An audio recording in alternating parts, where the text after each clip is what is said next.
The history of New Mexico during World War II was a period of dramatic change. After America's entry into World War II in 1941, New Mexico became a center for the development of nuclear weapons and an important base for the United States Army. The state's population grew significantly both during the war and in the decades afterwards, a period known as the boom years in New Mexican history. In 1940 there were just over 530,000 people living in New Mexico, and by 1960 there was over 950,000. The development of modern military technology also created a unique relationship between New Mexico, the federal government, and the scientific community, which still exists today. History. Military personnel. World War II lasted nearly 4 years for the United States. During that time, 49,579 New Mexican men volunteered or were drafted into military service. New Mexico had both the highest volunteer rate and the highest casualty rate out of all of the 48 states which were then in the Union. Soldiers from New Mexico were some of the first Americans to see combat during the war. Hundreds of soldiers from the 200th Coast Artillery, New Mexico National Guard, were in the Philippines manning the anti-aircraft guns at Clark Field and Fort Stotzenberg when it was bombed by the Japanese aircraft just 10 hours after the attack on Pearl Harbor, Hawaii. The New Mexicans found their job frustrating because the shells could not hit high-flying Japanese bombers, although they did manage to shoot down a few fighters, which were flying at a low altitude. After the Japanese launched the main offensive to conquer the Philippines, the 200th Coast Artillery and New Mexico's 515th Coast Artillery covered the withdrawal of Filipino and American forces during the Battle of Bataan, which ended on April 9, 1942.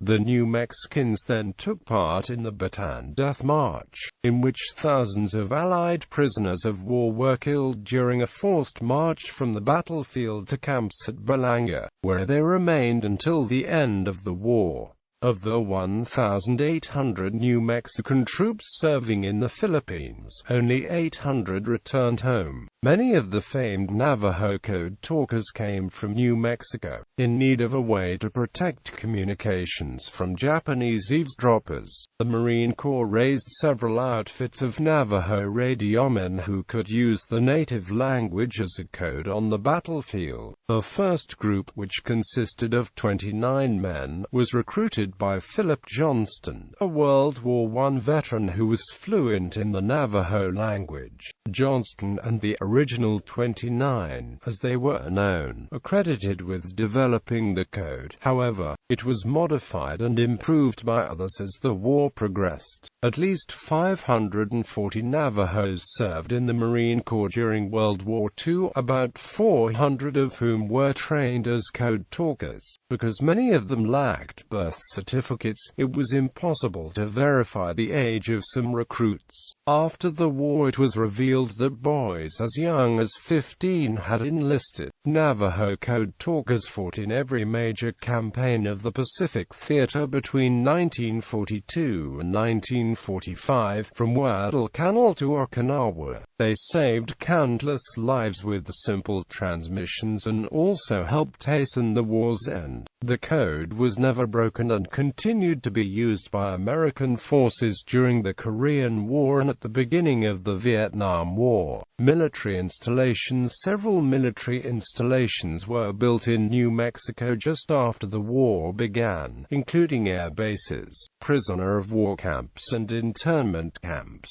Among the most prominent of the new bases was Kirtland Field in Albuquerque, Kirtland was originally an advanced flight school for Air Corps pilots, but it was converted into a major base shortly after the attack on Pearl Harbor. By 1945, 1,750 B-24 crewmen had trained there, as well B-29 pilots, At-11 pilots, glider pilots, aviation mechanics, navigators, and others. In May 1942, the Army built the Albuquerque Air Depot training station just east of Kirtland for specializing in training in aircraft service, repair, and maintenance. It was, however, transformed into an airbase shortly thereafter and used as a convalescence station for wounded soldiers returning from battle. In 1945, the facility was renamed Sandia Army Airfield and eventually merged with Kirtland. Other major bases were located at Clovis, Alamogordo, and Roswell, along with temporary wartime airfields at Hobbs, Deming, Fort Sumner, and the White Sands Proving Ground. The prisoner of war camps and internment in New Mexico were among the largest in the United States during World War II.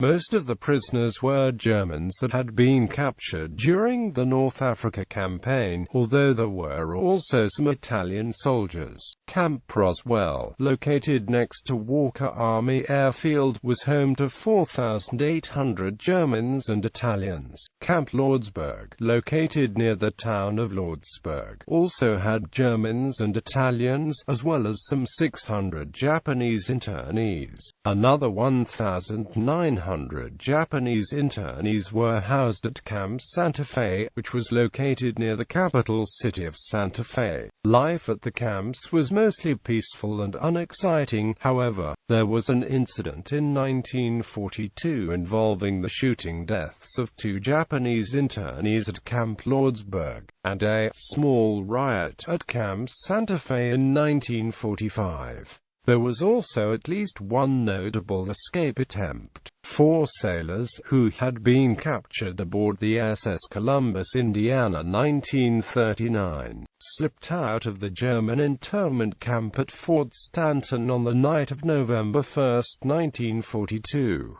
Heading south towards the border with Mexico. The Germans made only 14 miles before being recaptured by a posse of locals after a brief firefight inside the Lincoln National Forest. Military technology. New Mexico became a center for the advancement of top-secret military technology during the war. 2 very important breakthroughs occurred within the state, along with one comical, but interesting, incident involving the use of Mexican free-tailed bats as a weapon. The Bat Bomb incident, as it is known, occurred in 1943 and was the result of a project by Dr. Lytle S. Adams to attach tiny explosive devices to bats in order to use them as a type of bomb against Japanese cities. While testing the weapon at the Carlsbad Army Airfield, some of the bats accidentally escaped and roosted underneath a fuel truck. The ensuing explosions incinerated the test range and set some buildings on fire, but apparently no one was harmed. The proximity fuse was a type of fuse attached to artillery shells,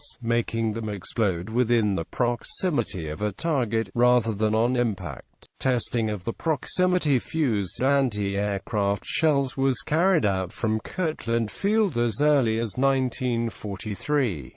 On a certain desert mesa nearby, the Army suspended aircraft with the tallest wooden towers in the world to fire the shells at them. The fuses proved to be a major success not only in the Pacific Theater, where they were used with devastating effect against Japanese aircraft, but in the Ardennes during the Siege of Bastogne. The most important of all the secret weapons programs in New Mexico was the Manhattan Project, which was the code name for the nuclear weapons experiments taking place across the United States, Canada, and Britain. It began in 1942 after physicist J. Robert Oppenheimer assembled the greatest concentration of scientific resources and brainpower in history to build the world's first atomic bomb. To do this, the government had the Army construct the giant Los Alamos National Laboratory 20 miles northwest of Santa Fe in 1943 and then sealed off the entire area to keep it secret. By the war's end in 1945, some 5,000 people lived at Los Alamos, which led to the founding of the present-day town. Casualties: Army and Air Forces, Navy, Marine Corps, and Coast Guard Gallery.